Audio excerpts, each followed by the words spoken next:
Shalom Aleichem and Baruchim Abayim.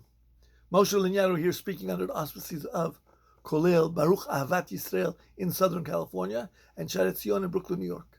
This week we will be reading Parshat Pinchas. In Parshat Pinchas, it discusses the Tamid, the Korban, the sacrifice which is brought daily, one in the morning and one in the evening, one in the afternoon. It's interesting to note that we have just finished the fast day of Yud Zayin B'Tammuz. On Yud Zayin B'Tammuz, our sages tell us not only were the walls broken in on that faithful day, but also that was the day that Moses came down from Sinai, holding the two tablets, seeing the celebration of the golden calf. He broke them. That happened on Yud Zayin B'Tammuz. Also, the Tamid, the sacrifice, the daily sacrifice, was stopped on that date. And our sages tell us the story that every day after the siege, they would take a plate filled with money and lower it down to the enemy. And the enemy would replace it, the monies, with what? 2 sheep. One that they would bring in the morning, one in the afternoon. When an evil man told them, don't you understand? The power of the Jews comes from their sacrificing and praying to their God. Do not give them sheep to facilitate their service. And the next time when they sent money down, rather than put 2 sheep, they put a pig. And that was the end of the Korban Tamid. That was the end of the daily sacrifice.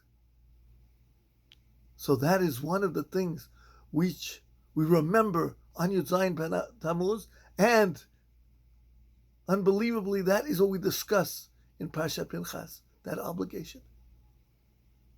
My friends, if I could recount a saying from our sages, the En Yaakov, a collection of all the Gadol, all the moral lessons in the Talmud, has an introduction, and in that introduction, it brings down a 3-way disagreement among our sages.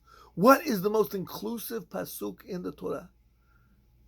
Hems Ben Zoman says the most inclusive pasuk in the Torah, no question, Shema Yisrael Adonai Eloheinu Adonai Echad. The verse which does what? Which we claim the oneness of God, that God is our God, the God of Israel. Comes Ben Nanas, his colleague, and says, no, I go with Rabbi Akiva's tradition. V'ahavta l're'echa kamocha. That is the most powerful pasuk in the Torah, the most inclusive, pasuk in the Torah. Comes Ben Pazi and says, no, I disagree with both of you.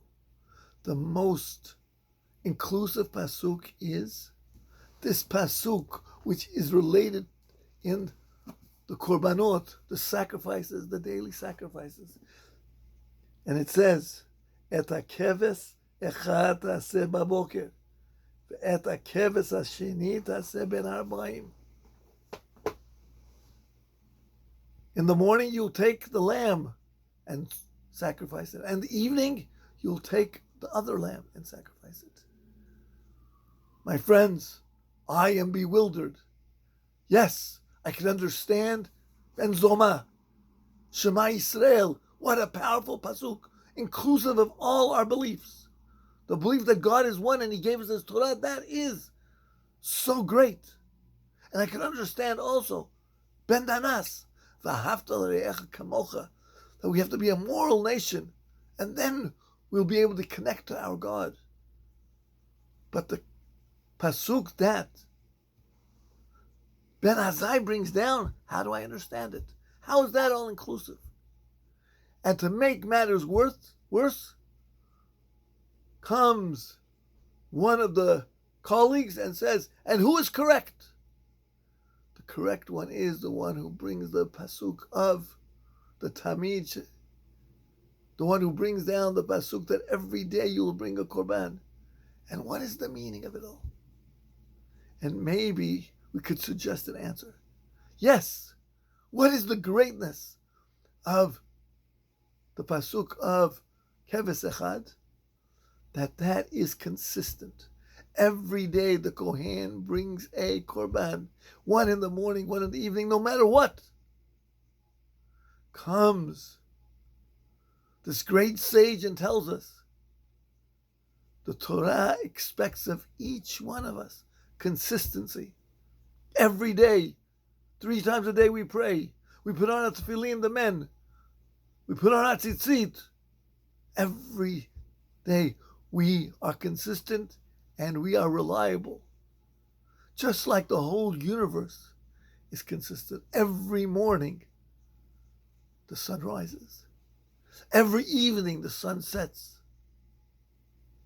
Every month the moon is renewed. My friends, it's not enough to just do mitzvot, but they should be done in a consistent manner. We should be reliable and every day do what is right. There's no such thing as a sabbatic from Torah. There's no such thing as a vacation from mitzvot.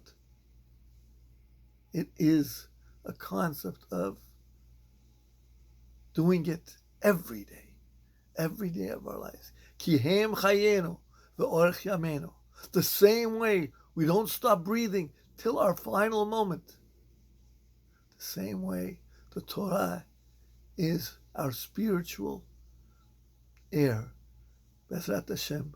May everybody have a great Shabbat. Shabbat Shalom.